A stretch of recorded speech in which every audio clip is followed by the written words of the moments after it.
Hello dear students and welcome to my tutorial. Now today's tutorial we'll be learning about the NIOS English code number 302 senior secondary chapter number 5, which is fuel of the future. So in this lesson also it is very important for you to understand the literature part because it will come in the exam, maybe in the literature or maybe literature with comprehension or just the comprehension.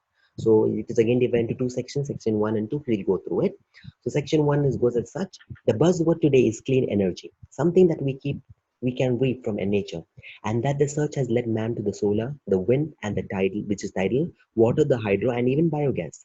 The good news is that we in India have reasons to be proud. Not only do we have the world's only ministry for renewable energy sources, but we are also the world's fifth largest producer of wind energy. Wind energy is derived through a process where wind is used to generate mechanical power to electricity. Wind turbines convert the kinetic energy into the wind into mechanical power, which can be used for specific tasks such as grinding grain or pumping water. A generator converts this mechanical power into electricity. Since recorded history, wind power has been used to move ships, grind grain, and pump water. There is evidence that wind energy was used to propel boats along the Nile as early as 5000 BC, that is before Christ. So we have an in-test question to solve here. According to that paragraph, it's in the form fill in the blanks in one written question. You can complete it and move to section 2, which is the question, what has been the history of man's use of wind energy? Where and how is wind energy used in India? So let's read this paragraph now.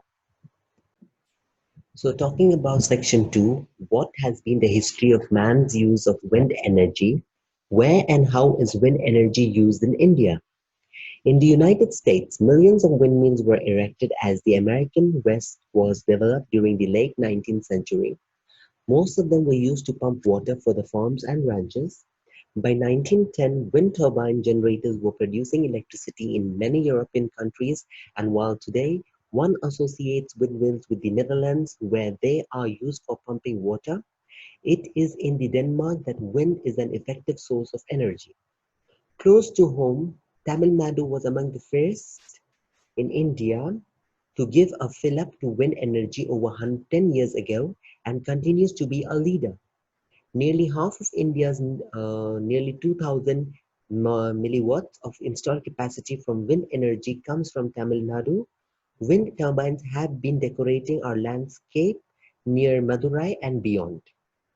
In Chennai, at the center of the wind energy technology, research is done to check out various wind sites where wind energy can be tapped, and the wind turbines for various sizes are checked to see if they are delivering what they promise to do. Wind energy is also abundant in many parts of India, from Gujarat, Andhra Pradesh, and Kerala to the hilly regions in Maharashtra. In this question 5.2, you can just go through these questions, solve it, and then we can get to section number 3. Is wind energy popularly used? What are its advantages? Does it have any drawbacks? In the West, surveys have constantly shown that the public prefers wind and other renewable energy forms over conventional sources of generation. Wind energy is free and renewable resource, so no matter how much is used today, there will be still the same supply in the future. Wind energy is also a source of clean, non-polluting electricity. Unlike conventional power plants, wind plants emit no air pollutants or greenhouse gases. In 1990, California's wind power plants offset the emission of more than 2.5 billion pounds of carbon dioxide and 15 million pounds of other pollutants that would have otherwise been produced. It would take a forest of 90 million to 175 million trees to provide the same air quality. Some have voiced concern over the noise produced by rotor blades, aesthetic impact, and the plight of birds that fly into the rotors. Most of these problems do not exist in India, as wind farms are located in remote areas, or the problems have already been resolved through technological development. The major challenge to use wind as a source of power is that it is intermittent and it does not always blow when electricity is needed. The, fast, the fact remains that wind is the fastest growing source of electricity generation in the world, and who knows, might even be a lucrative career for many.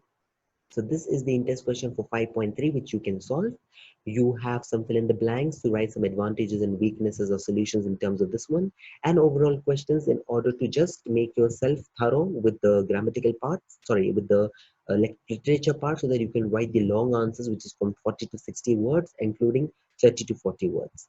Now, so basically, we are just talking about the wind energy, its uses, its advantages, disadvantages, what are the different types of technological development taken, whether in our country or in other countries also, and some other related facts. And now we have grammar here, which is the passive voice. So passive voice is nothing but a voice which has been spoken in past form, that is just like an indirect speech, we would say in other words. So we have a question here, like fill in the blanks with the using the passive form of the words in the bracket, like we have cream dash and milk fat dash.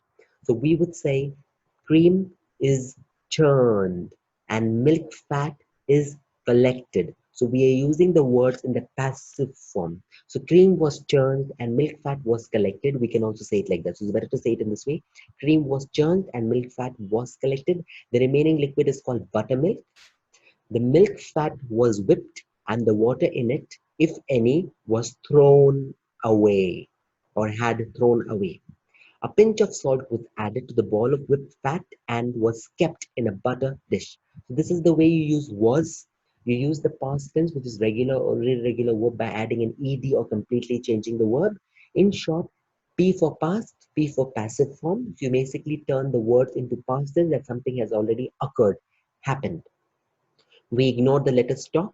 In letters write, we actually write an essay, because we have an essay writing for 5 marks, which is 100 words, and you can do that one. So basically, just make sure you're made up of introduction, body, and conclusion. Three parts or three paragraphs, your story should be divided for 100 words. Introduction, you tell me what is the story about, okay, and some important incident that took place. In the body, you describe that incident or some story, and conclusion, that what was the outcome or what was the final thing about that story. And that's it, the end of this lesson, and you can just go and stay tuned for the next lesson, that is chapter number 6, coming soon. Thank you.